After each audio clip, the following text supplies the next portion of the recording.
Hey y'all know what time it is. This is your girl Michelle Pierre for Espresso Unicorn.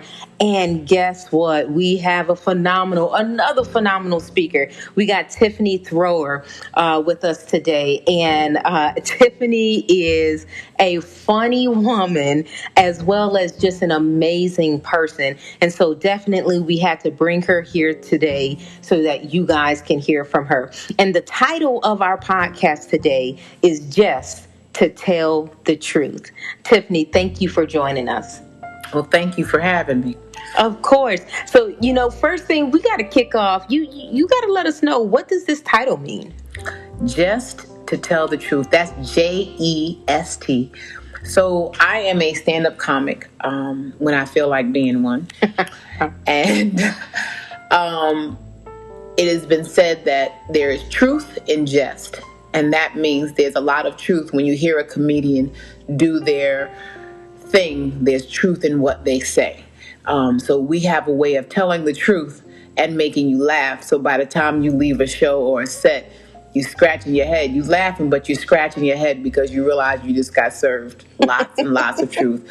So that's why I say just to tell the truth. All right. I like that. Thank you for explaining. Okay, so without further ado, we got to know a little bit about you. So if you could, tell us about your background, your family, your job, whatever it is that you kind of feel comfortable to discuss on this podcast. All right. Well, I am the oldest sibling. My mother had 2 children, and I am the oldest. My brother passed away, unfortunately, on New Year's Day of 2000. So that probably was a really downer way to start a podcast, but there's actually a plus side to it because of it, I actually started doing comedy. So sometimes in life you get, you hear you're making lemonade out of lemons, and that was one of my lemon lemonade moments. To that end, I am my mother's only daughter, and I am fabulous, and she may not admit it, but I'm here to tell the truth. Just to tell the truth. That's what I'm here to do.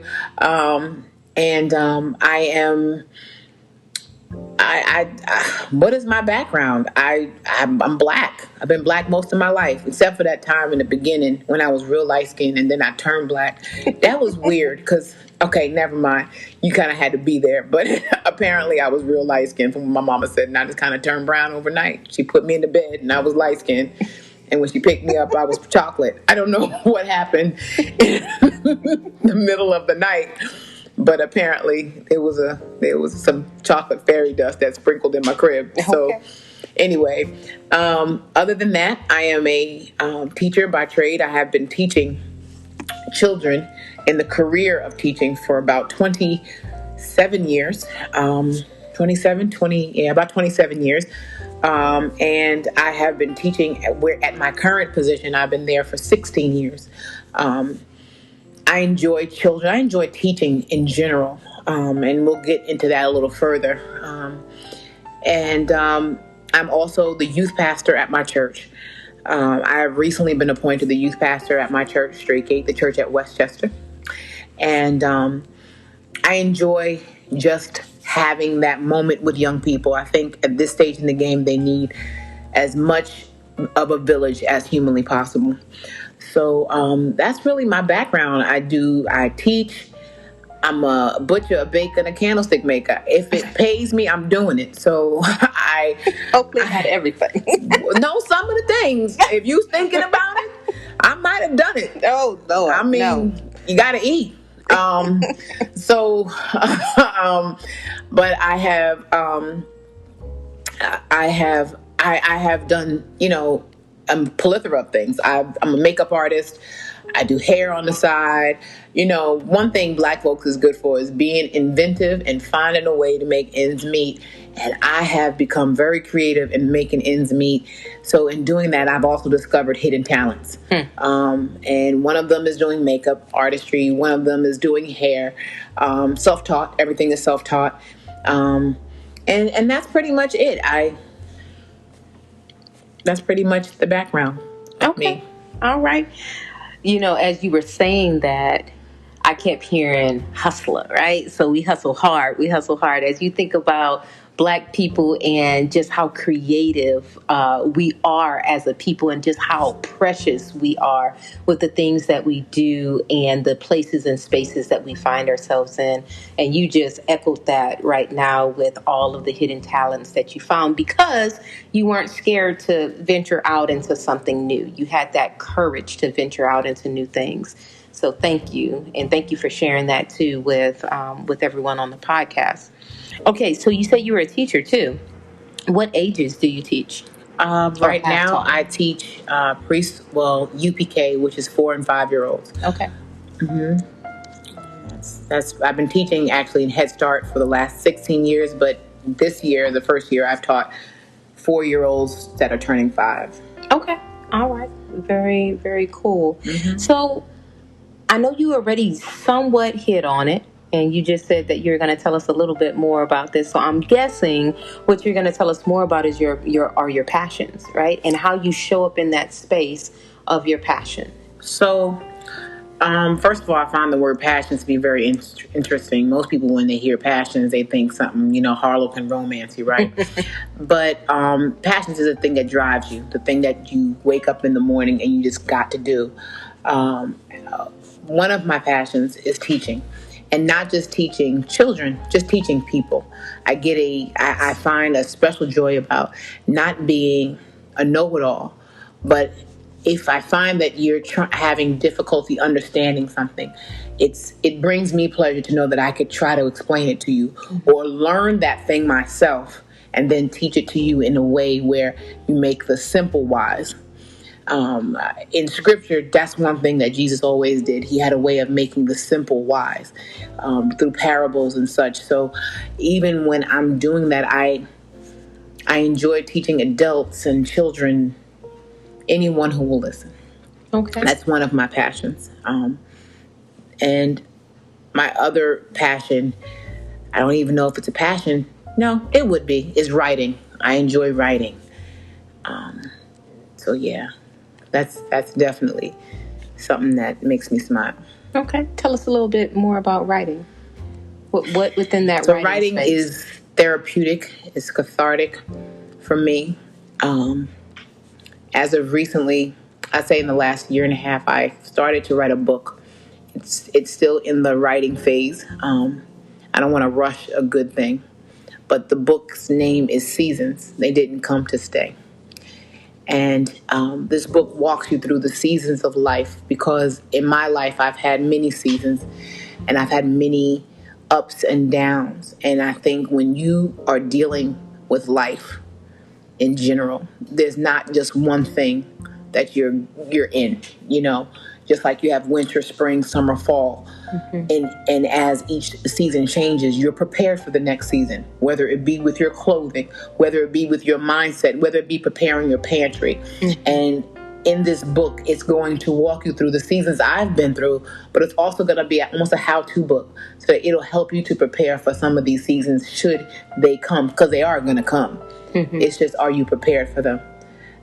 And so hopefully this book will be a blessing because I think that people need some, especially now with COVID and everything happening, I think people just need to be more prepared in this season.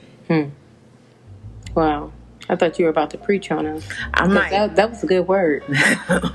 Yeah. It might slip out. That's why I'm trying to keep myself within a little time restraint of this here podcast. Because I feel my help coming on here. I feel my help coming. Yeah, no, you don't have to worry about that. But no, that was actually some really good advice about the seasons of life.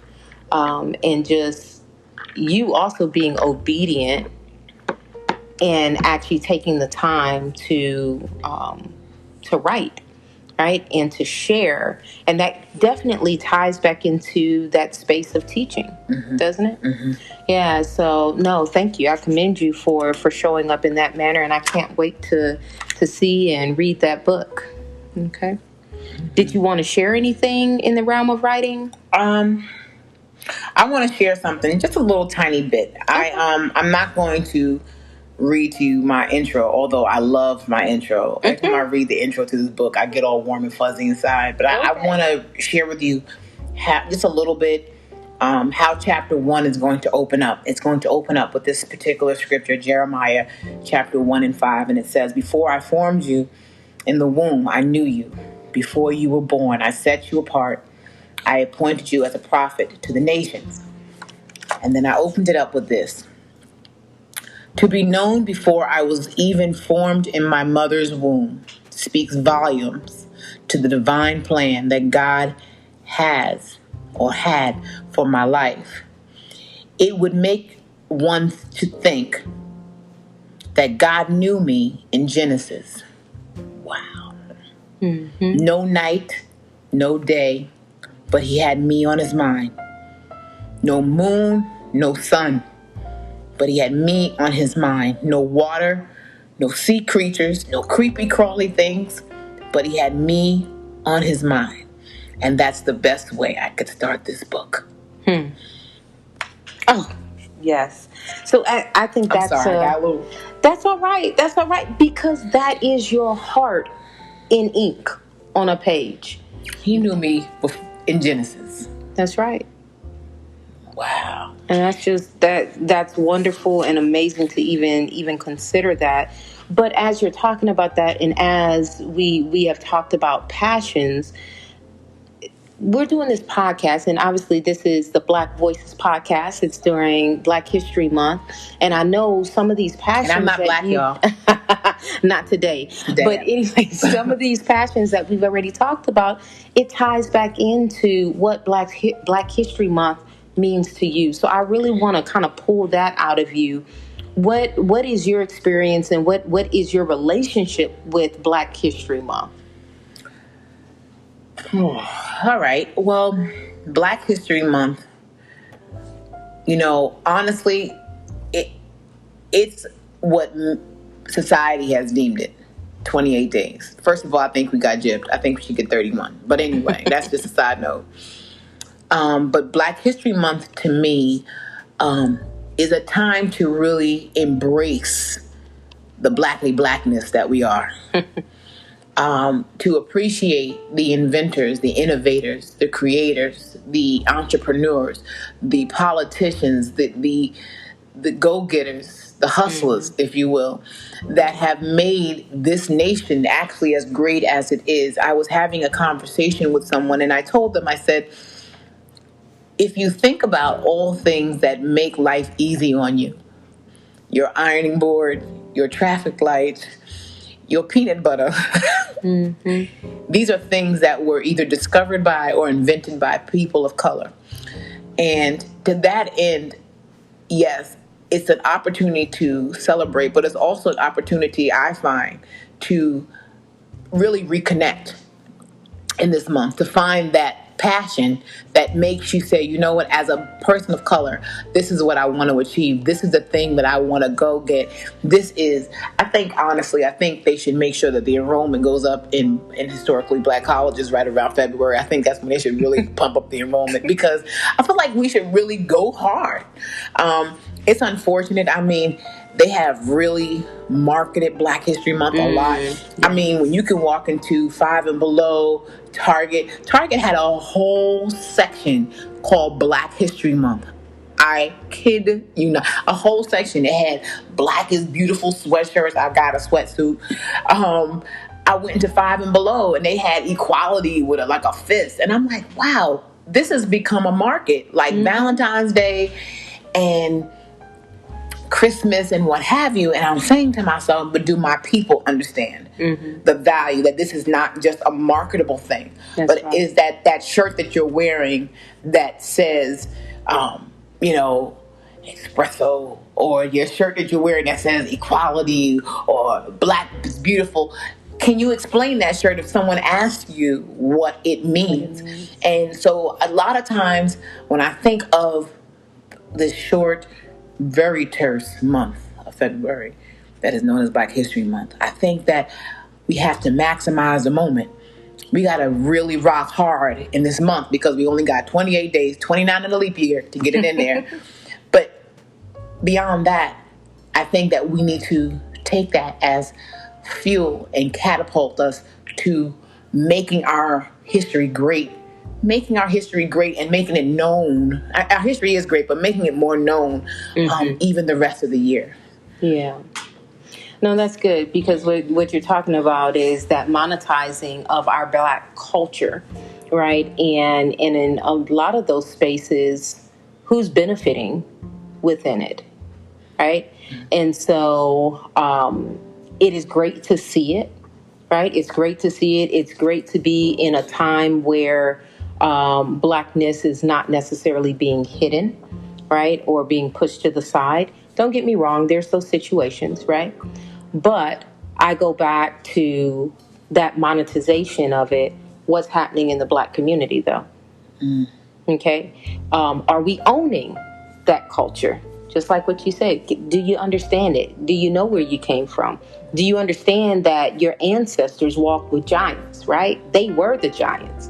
Do you understand that the blood, sweat, and tears that built this country was built on the back of your ancestors, your Black ancestors, not your forefathers, right? I got it. That's America. You know, we are Americans. But at the end of the day, I had more than forefathers. That's right. That's right. You know, there was a whole lot more, but those aren't the names that we hear. Those aren't the names that we talk about, because that history has been hidden for so long. Okay. So no, I definitely appreciate that, and kind of bringing it back to the reality of what's going on. Even though we're moving forward, it's still moving forward into a space where Black people are still somewhat getting the short end of the stick, because we are not monetizing ourselves to actually build wealth, as well as to build a better education and understanding about who we are as a people. Yeah, I agree. So no, thank you for that. Knowledge is power. It is. It is. And you're dropping that knowledge. When this book comes out, that's going to be amazing. And I know people are going to just eat it up. So thank you for the work that you're doing. It might be a recipe, speaking to eat it up, because I could make a mean brownie. Oh, here we go. Here we go. Now, once again, here's all those hidden talents. All right. Saying.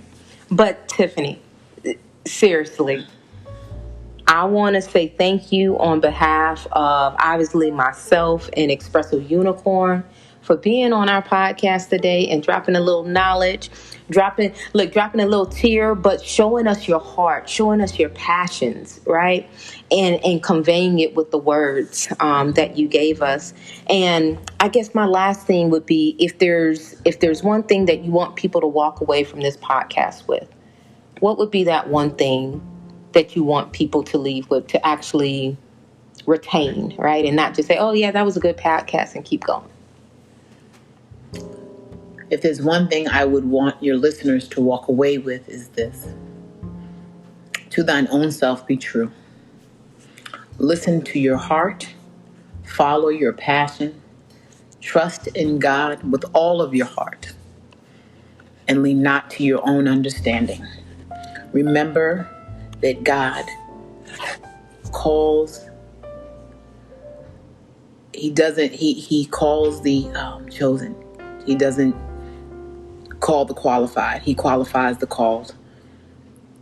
And that your worth to God in private is what you are in public. When you step out in front of people, who you are behind closed doors, the way God sees you, is what you are. That was that pastor coming out there. Woo, that youth pastor.